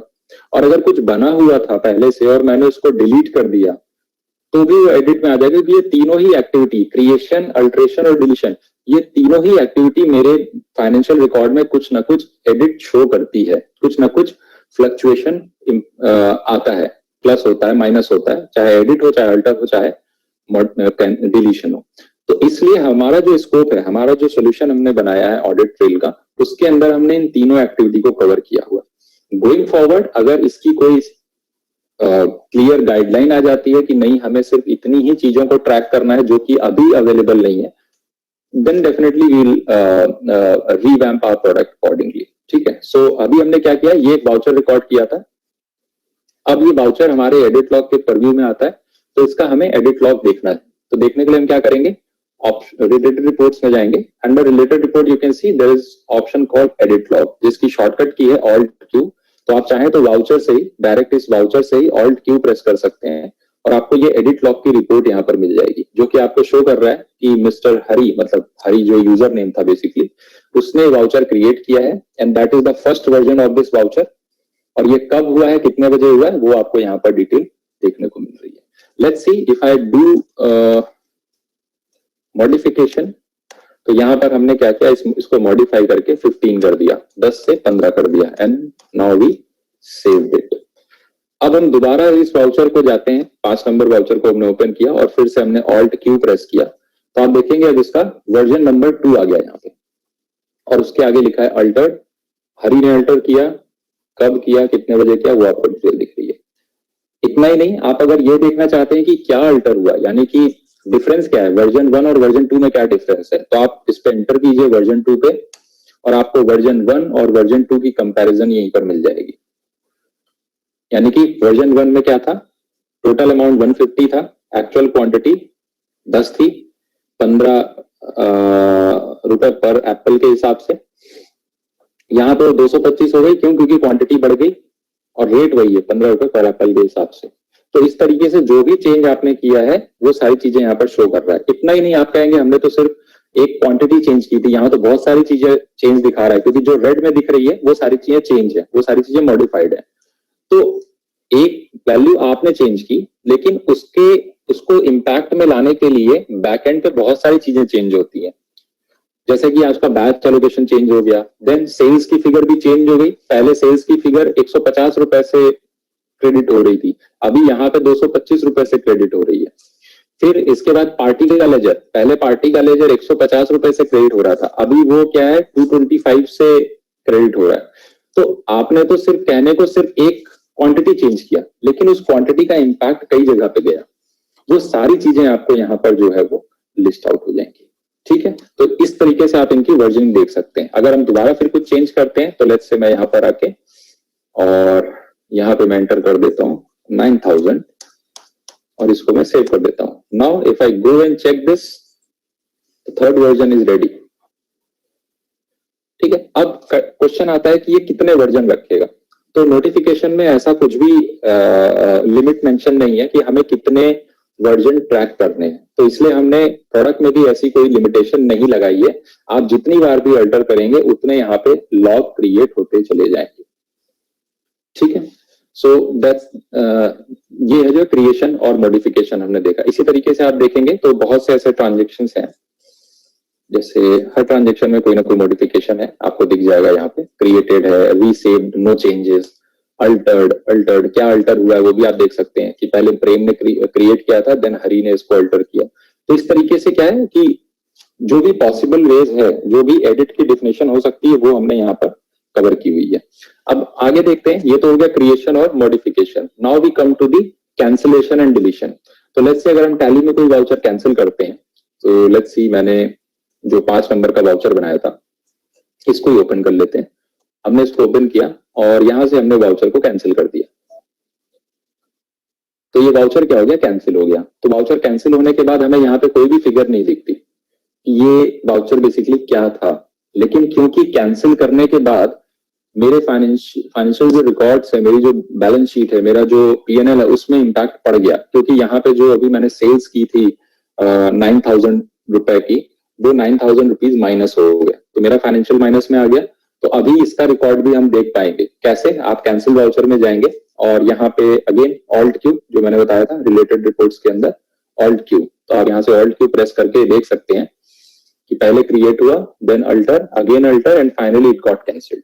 और कैंसिल होने से पहले क्या क्या था वो डिटेल आपको यहाँ पर दिख जाएगी, क्योंकि ये वर्जन 4 है जो कैंसिल हुआ था। वर्जन 3 में सारी वैल्यूज थी, वो सारी वैल्यूज आपको यहाँ पर दिख जाएंगी कि क्या वैल्यू इसके अंदर थी और ये वाउचर कब किसने कैंसिल किया और कब कैंसिल किया। तो that's how we can track the record of cancelled voucher. Not only this, we can track the record of deleted voucher also. तो अगर मान लीजिए मैं ये कैश सेल की एक वाउचर है, इसको मैं क्या करता हूँ, डिलीट कर देता हूँ। तो मैंने इसको सेलेक्ट किया एंड देन यहाँ से मैंने इसको डिलीट कर दिया। Again it will impact my financial record. तो मैं यहाँ पर डिलीट को भी कवर करना पड़ा हमें, क्योंकि इसका भी एडिट की डिफिनेशन के हिसाब से ये उस परव्यू में आ रहा था। तो हमने इसको क्या किया, यहाँ पर डिलीट के फिगर्स को देखने के लिए, जनरली टैली में आप डिलीटेड वाउचर नहीं देख सकते हैं, लेकिन क्योंकि एडिट लॉग इन फोर्स होगा 1 अप्रैल से, तो हमें इसकी भी जरूरत पड़ेगी। तो इसको देखने के लिए आप क्या कर सकते हैं, हमने एक फिल्टर दिया हुआ है बेसिस ऑफ वैल्यू के अंदर। अंडर बेसिस ऑफ वैल्यू आप देख सकते हैं यहाँ पे पहला फिल्टर दिया है शो रिपोर्ट फॉर। तो अभी जो ये आपको डे बुक दिख रही है, ये अल्टर्ड एंड नॉन अल्टर्ड दोनों के लिए दिख रही है। यानी कि ये जो वाउचर है इनमें से कुछ अल्टर्ड है, कुछ नॉन अल्टर्ड है। अगर आपको देखना है सिर्फ जो अल्टर्ड वाउचर है, तो आप इस पे जाके यहां से सिर्फ अल्टर्ड वाउचर सेलेक्ट कर लीजिए। ठीक है, ये अल्टर्ड वाउचर आ गया। देन नीचे आ रहा है इंक्लूड डिलीटेड वाउचर। अगर आपको डिलीटेड वाउचर भी देखने हैं तो आप यहाँ पे जाके इसको भी यस कर सकते हैं। तो लेट्स से हमने दोनों को यस किया और स्किप कर दिया। अब देखिए जितने भी डिलीटेड है वो भी दिख रहे हैं, कैंसिल पहले ही दिख रहा था, ये भी डिलीटेड है। और इसके साथ जो और वाउचर्स दिख रहे हैं ये सारे मॉडिफाइड है, यानी इनमें कोई ना कोई मॉडिफिकेशन हुई है। आप किसी भी वाउचर पे आप जाएंगे, लेट्स से इस पे आप गए और यहाँ पे आप ऑल्ट क्यू करेंगे तो आपको कोई ना कोई मॉडिफिकेशन आपको जरूर दिख जाएगी। ठीक है, ये मॉडिफिकेशन है बेसिकली कि इससे प्रीवियस वर्जन में courier name shipped by document final destination ये नहीं था, लेकिन यहाँ पे सारी चीजें फिल करी गई है। ठीक है, इसी तरीके से अगर आपको देखना है वो ट्रांजेक्शन जो, अच्छा डिलीटेड को अगर आपको ट्रैक करना है तो डिलीट पे जाके आप एंटर करेंगे तो आपको ये दिखा देगा कि कब क्रिएट हुआ और कब डिलीट हुआ। ठीक है, तो 12 फरवरी को ये क्रिएट हुआ था एंड देन 23 मार्च को 4:01 पे ये क्या हो गया, डिलीट हो गया। डिलीट होने से पहले क्या क्या था एंटर करके आप यहाँ पर इसको भी देख सकते हैं। ठीक है, सो दैट्स हाउ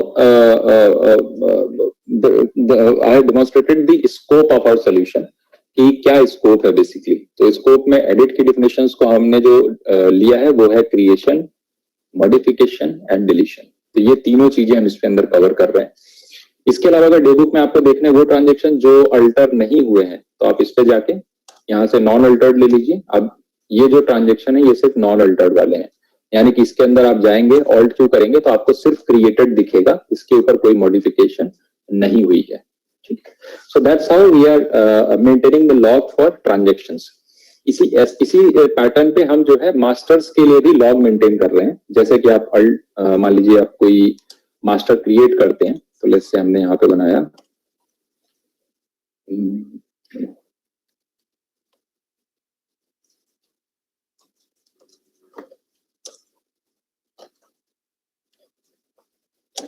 और हमने इसको सन्ड्री क्रिएटर के अंदर पोस्ट कर दिया। ठीक है, अब हम अगर इसको देखना चाहते हैं इस रिकॉर्ड को, so let's say ledger alter में जाके एक बार चेक करते हैं लेजर्स। अब इसमें हम अगेन क्योंकि हमें इसका एडिट लॉग देखना है अगर, तो रिलेटेड रिपोर्ट्स इसके अंदर ऑल्ट क्यू का ऑप्शन आ रहा है। आप यहाँ पे ऑल्ट क्यू करिए तो आपको दिखा देगा किसने इसको क्रिएट किया था और किस डिटेल्स के साथ ये बना था। ठीक है, अगर इसमें कुछ मॉडिफिकेशन होती है, लेट्स से मान लीजिए गलती से डेटर क्रिएटर में चला गया था, ये था डेटर, हमने इसको डेटर कर दिया और साथ में इसका कुछ ओपनिंग बैलेंस था जो हम फिल करना भूल गए थे, हमने यहाँ पे वो ओपनिंग बैलेंस भी हमने फिल कर दिया। अब आप जब ऑल्ट क्यू करेंगे तो आप देखेंगे यहाँ पे अल्टर्ड का डिटेल भी आ रहा है, साथ में आपको ये भी दिखा रहा है कि पहले क्या था, पहले क्रेडिटर था, बाद में डेटर हो गया, पहले ओपनिंग बैलेंस कुछ नहीं था, लेकिन बाद में ओपनिंग बैलेंस जो है वो 90,000 डेबिट साइड इसको फिल कर दिया गया। तो इस तरीके से आप जो है ये डिटेल्स भी यहाँ पर देख सकते हैं। जैसे अभी हमने देखा डे बुक के अंदर कैसे हम बल्क में रिपोर्ट देख पा रहे थे कि कितने वाउचर मॉडिफाई हुए हैं, कितने नहीं हुए हैं या कितने डिलीट हुए हैं, उसी तरीके से हमने बल्क रिपोर्ट दी है मास्टर्स के लिए भी। तो उसके लिए आप क्या करेंगे, उसके लिए आप जाएंगे चार्ट ऑफ अकाउंट में। चार्ट ऑफ अकाउंट में जिस भी लेजर, जिस भी पर्टिकुलर चीज का आपको चार्ट ऑफ अकाउंट देखना है, जैसे हमें लेजर का देखना है, हमने लेजर पे एंटर किया, बेसिस ऑफ वैल्यू को रिपोर्ट फॉर अल्टर्ड लेजर्स, और अगर हमें डिलीटेड भी देखना है तो हम डिलीटेड भी यस कर लेंगे। अब आप देखेंगे पहले जो ऊपर की तरफ ये 5 लेजर दिख रहे हैं ये अल्टर्ड लेजर है। क्या अल्टरेशन हुआ है आप इस पर एंटर करके ऑल्ट क्यू करके देख सकते हैं कि क्या अल्टरेशन हुई है। अब यहाँ पे एक चीज गौर करने वाली है कि आप देखेंगे लिखा है क्रिएटेड ड्यू टू इंपोर्ट, अभी तक सिर्फ क्रिएटेड लिखा आ रहा था। तो सिर्फ हम उन चीजों को ट्रैक नहीं कर रहे हैं जो आप टैली के अंदर करते हैं। अगर आपने किसी सॉफ्टवेयर के थ्रू डेटा इंपोर्ट किया है या डेटा सिंक किया है, ठीक है, डेटा इंपोर्ट कई बार एक्सेल से भी लोग करते हैं, कई बार एक्सएमएल के थ्रू करते हैं, कई बार कुछ इंटीग्रेशन होती है जिसके थ्रू डायरेक्ट दूसरे सॉफ्टवेयर से या पोर्टल से उन्होंने टैली को इंटीग्रेट किया होता है। तो किसी भी तरीके से, कोई भी तरीके से अगर डेटा टैली के अंदर आ रहा है तो वो स्टैंपिंग यहाँ पर हो जाएगी। जैसे यहाँ पर इंपोर्ट के थ्रू ये वाउचर क्रिएट हुआ था, हो सकता है एक्सेल से हुआ हो, एक्सएमएल से हुआ हो या किसी इंटीग्रेशन से हुआ हो, तो ऑटोमेटिकली यहाँ पर लिख के आ रहा है कि ये वाउचर ड्यू टू इंपोर्ट बना था, यानी कि इंपोर्ट करने की वजह से बना। यहाँ पे इंपोर्ट की वजह से ये अल्टर हुआ, यानी कि पहले अल्ट्रेशन हुआ फिर उसको इंपोर्ट किया गया तो ये भी अल्टर हो गया। तो वो चीज भी यहाँ पे आपको दिख जाएगी। इसी के साथ अगर आपने कोई मास्टर डिलीट किया है तो वो डिलीटेड मास्टर्स भी आपको यहाँ पर दिख जाएंगे। डिलीटेड मास्टर्स की क्रिएट हुई, क्रिएशन के बाद इसका डिलीशन हो गया, तो सारी डिटेल यहाँ पर आपको दिख जाएगी। तो इस तरीके से हम मास्टर्स और ट्रांजेक्शंस इन दोनों का जो है हम अब एडिट लॉग है, ऑडिट ट्रेल है, वो हम मेंटेन कर रहे हैं। Let's move forward. तो मास्टर्स के केस में हमने केवल 3 चीजों को कवर किया है, एक लेजर, दूसरा लेजर ग्रुप और तीसरा स्टॉक आइटम। वाउचर्स में हमने ऑलमोस्ट सारे वाउचर जो है वो कवर किए हैं जो एक जनरली कंपनी में यूज होते हैं। Then we come to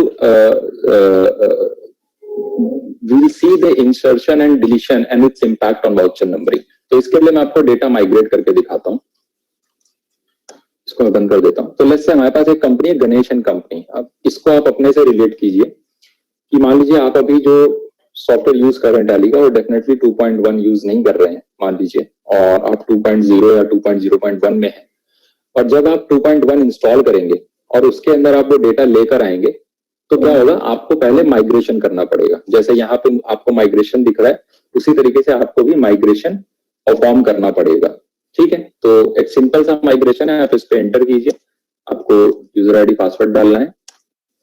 password डालते वक्त आपको ये बताएगा, एक मैसेज देगा माइग्रेशन के टाइम पे कि माइग्रेशन के बाद आपका जो डेटा है वो इस रिलीज के लिए कंपैटिबल हो जाएगा। और क्योंकि ये release tally prime edit log है तो इसलिए हम हमेशा इसमें एक लॉग मेंटेन करेंगे आपकी एक्टिविटीज का, जैसे कि क्रिएशन, अल्टरेशन और deletion for masters and vouchers. दूसरी चीज जो ये बता रहा है जो कि बहुत इंपॉर्टेंट है वो ये है कि आपकी जो भी वाउचर नंबरिंग है वो वाउचर नंबरिंग ऑटोमेटिक से हटके ऑटोमेटिक मैनुअल ओवरराइड हो जाएगी, ठीक है। अब इस क्यों हो रहा है इसका भी इम्पैक्ट अभी हम देखेंगे। तो कह रहा है कि बैकअप लेना है एंड देन उसको माइग्रेट करना है। तो फिलहाल डेमो पर्पस के लिए मैं बैकअप को बंद कर रहा हूं, लेकिन स्ट्रांगली रिकमेंडेड है हमारी तरफ से कि आप बैकअप जरूर लें, ठीक है। तो बैकअप जरूर लीजिए जब भी आप डेटा माइग्रेट कर रहे हो, ताकि किसी भी एक्सीजेंसी में, किसी भी अनफेवरेबल कंडीशन में अगर आपको रोल बैक करना पड़े तो आपके पास एक बैकअप होना चाहिए, ठीक है। तो बैकअप आप लीजिए, फिलहाल डेमो पर्पस के लिए मैं यहाँ पे इसको नहीं ले रहा हूँ, and I will migrate it. So ये माइग्रेशन हो जाएगा और माइग्रेशन के बाद हम जो है इसको यूज कर पाएंगे, ठीक है। अब इसके अंदर माफ कीजिएगा, इसके अंदर यहाँ पे आप देखेंगे बहुत सारे ट्रांजेक्शन्स पड़े हैं, सेल नंबर 1 2 3 4 5 6 7 तक ट्रांजेक्शन्स पड़े हैं। अब इन सबकी जो वाउचर नंबरिंग है अगर आप देखेंगे इसमें alter masters, voucher type, and किसी भी वाउचर में चले जाते हैं तो इसका वाउचर टाइप जो है, वाउचर नंबरिंग जो है वो चेंज हो गई। बाय डिफॉल्ट ये ऑटोमेटिक थी, लेकिन अभी ऑटोमेटिक मैनुअल ओवरराइड हो गई। अब इसको क्यों किया गया, इसका लॉजिक आपको समझना है। जब ये वाउचर नंबरिंग ऑटोमेटिक होती है, मान लीजिए अगर ये वाउचर नंबरिंग ऑटोमेटिक होती तो 1 2 3 4 5 6 7 वाउचर हमारे पास सेल्स के हैं।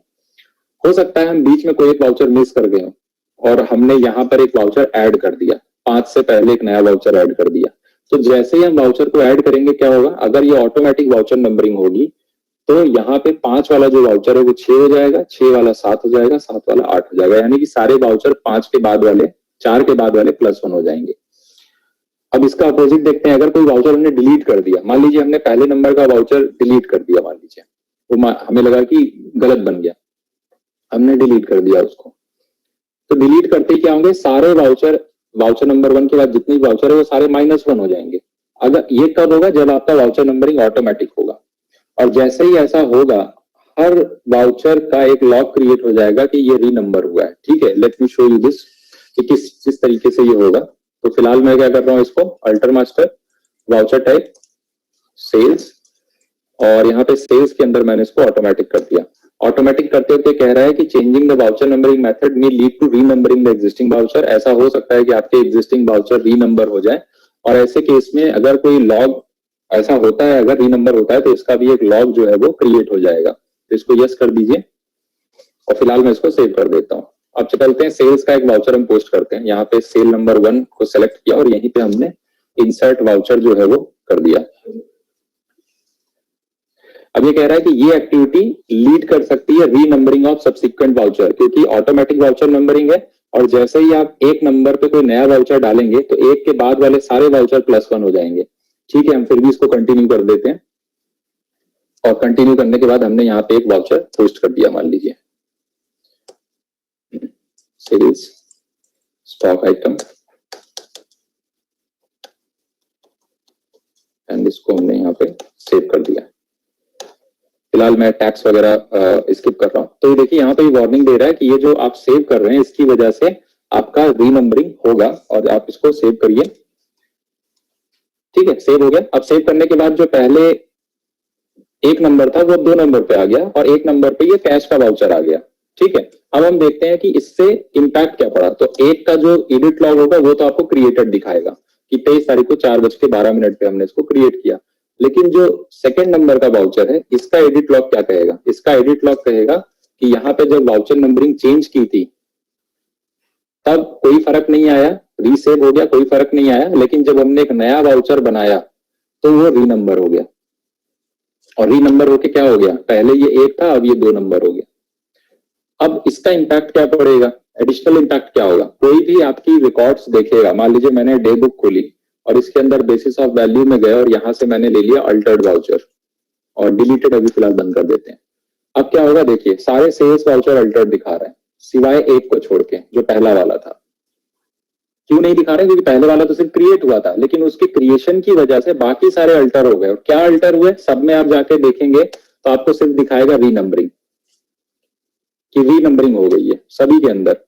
और वाकई रीनंबरिंग हो गई क्योंकि हमने ऑटोमेटिक कर रखा था, और ऑटोमेटिक की बेसिक बिहेवियर यही है कि वो सीधे क्या करता है, सारे वाउचर को उसके बाद वालों को +1 कर देता है। इसी चीजों को रोकने के लिए हम क्या कर रहे हैं, हम बाय डिफॉल्ट इस वाउचर की सीरीज को चेंज करके ऑटोमेटिक मैनुअल ओवरराइड कर रहे हैं, क्योंकि ऑटोमेटिक मैनुअल ओवरराइड के केस में इस तरह से अगर आप कोई भी वाउचर नया ऐड करते हैं तो पुराने वाउचर्स पे उसका कोई इम्पैक्ट नहीं जाता है, और चाहे अगर कुछ डिलीट भी करते हैं तो भी कोई इम्पैक्ट नहीं जाता है। ठीक है, तो ये लॉजिक है इसके पीछे, जो हम आपको जो वाउचर नंबरिंग है जो हम उसको चेंज कर रहे हैं। ठीक है, तो फिल्ट्रेशन मैंने आपको दिखा दिया कि किस तरह से आप रिपोर्ट को फिल्टर कर सकते हैं ट्रांजैक्शन और मास्टर के बेस पे। माइग्रेशन भी मैंने दिखाया आपको। अब हम लास्ट आते हैं कि अगर कोई ऐसी सिचुएशन आती है जहां पे नोइंगली या अननोइंगली आप अपना टैली प्राइम एडिट लॉग का डेटा रेगुलर टैली प्राइम में ओपन कर देते हैं। That's the last topic we are going to cover, and after that we will take the Q&A। तो सिचुएशन ये है कि मान लीजिए, क्योंकि हमारी एक कंपनी है, प्राइवेट लिमिटेड कंपनी है, जिसके ऊपर ये नोटिफिकेशन 1 अप्रैल 2022 से इंप्लीमेंट हो जाएगा, और अगर मान लीजिए गलती से ये रेगुलर टैली प्राइम में ओपन हो जाता है तो उस केस में क्या होगा। ठीक है, तो अब इसके लिए हम क्या करेंगे,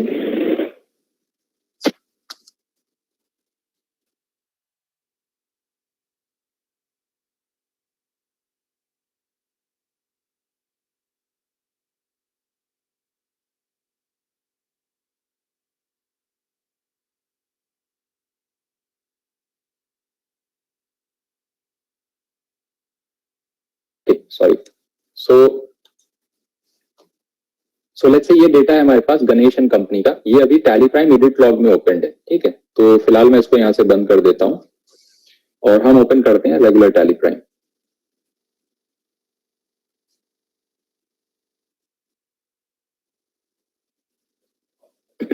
और अब जो गणेश एंड कंपनी है उसको हम इस रेगुलर टैली प्राइम में ओपन करेंगे, जिसके अंदर एडिट लॉग का ऑप्शन तो है, लेकिन आपके पास ये भी ऑप्शन होगा कि ये इनेबल या डिसेबल करा जा सकता है, ठीक है। तो फिलहाल ये डायरेक्ट ओपन नहीं होगा, इसके लिए आपको माइग्रेशन परफॉर्म करना पड़ेगा यहाँ पे। तो इसको आप माइग्रेट कर लीजिए लेट्स से।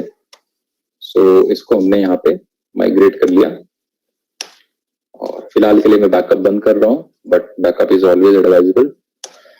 ओके, तो हमने इसको माइग्रेट करके रेगुलर टैली प्राइम में ओपन कर दिया। और टैली प्राइम में ओपन करने के बाद अगर आप देखोगे तो कंपनी के अंदर अल्टर के अंदर ऑप्शन आपको दिख रहा है इनेबल एडिट लॉग, यहाँ पे ऑप्शन आ रहा है यस।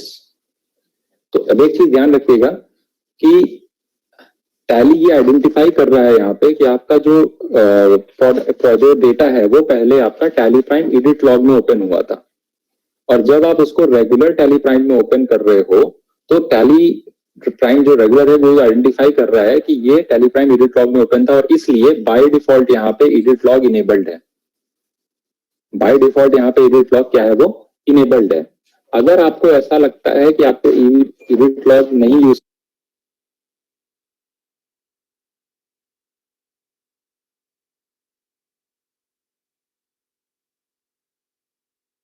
तो इन केस अगर आपको लगता है कि इस एडिट लॉग को आपको इनेबल नहीं करना है, यूज नहीं करना है, तो आप क्या कर सकते हो, इसको यहाँ से बंद भी कर सकते हैं। तो लेट्स से हमने यहाँ से एडिट लॉग को क्या कर दिया, नो कर दिया। नो करने के बाद कह रहा है कि यहाँ पे जो भी इसको नो करने के बाद आप जो भी काम करोगे, जो भी एक्टिविटी करोगे, उसका कोई भी लॉग यहाँ पर मेंटेन नहीं होगा। तो लेट्स से इसको हमने यस किया एंड इसको सेव कर दिया। After saving this we let's say we posted one voucher, एक वाउचर पोस्ट कर लेते हैं।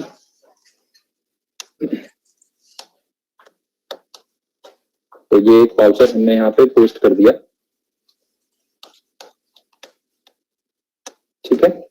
और ये वाउचर पोस्ट करने के बाद या कोई मॉडिफिकेशन हमें करना था तो लेट्स से हमने वो मॉडिफिकेशन भी कर दिया। ये जे भी पहले ये हमने बाद में 9000 कर दिया, या जो भी करना था। तो अभी फिलहाल क्या है, ये सारा काम करते वक्त क्या है, हमारा एडिट लॉग ऑफ है, ठीक है। यानी कि आप देखोगे अल्टर के अंदर एडिट लॉग जो है वो बंद है। अब हमने सारा काम करने के बाद दोबारा इस एडिट लॉग को क्या कर दिया, यस कर दिया, ठीक है, सेव कर दिया हमने। अब जो भी काम हमने एडिट लॉग डिसेबल करने के बाद किया है उसका कोई भी रिकॉर्ड इसके अंदर नहीं मिलेगा। क्यों? क्योंकि हमने डिसेबल कर दिया है, तो उसके बाद हम कुछ भी उसके अंदर ट्रेस नहीं करेंगे, ठीक है। लेकिन आपको पता कैसे चलेगा कि ऐसा कुछ हुआ था?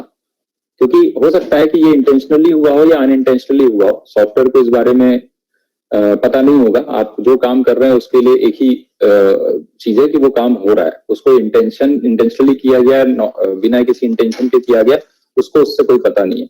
उसको ये भी पता नहीं है कि आप मॉडिफिकेशन कर रहे हैं या मैनिपुलेशन कर रहे हैं, ठीक है। आप करेक्शन कर रहे हैं, मैनिपुलेशन कर रहे हैं, उसे ये भी नहीं पता, तो वो सिर्फ उसको रिकॉर्ड करेगा, ठीक है। तो अब हमने क्या किया, इस फीचर को दोबारा यहाँ पर इनेबल कर दिया, और अब इसको हम यहाँ से बंद करके दोबारा ओपन करेंगे टैली प्राइम एडिट लॉग के अंदर। तो let's see what information it shows. तो यहाँ पे हम दोबारा गणेश एंड कंपनी को ओपन करेंगे, क्योंकि ये नॉन एडिट लॉग वर्जन में था इसलिए यहाँ पे माइग्रेशन दिखा रहा है।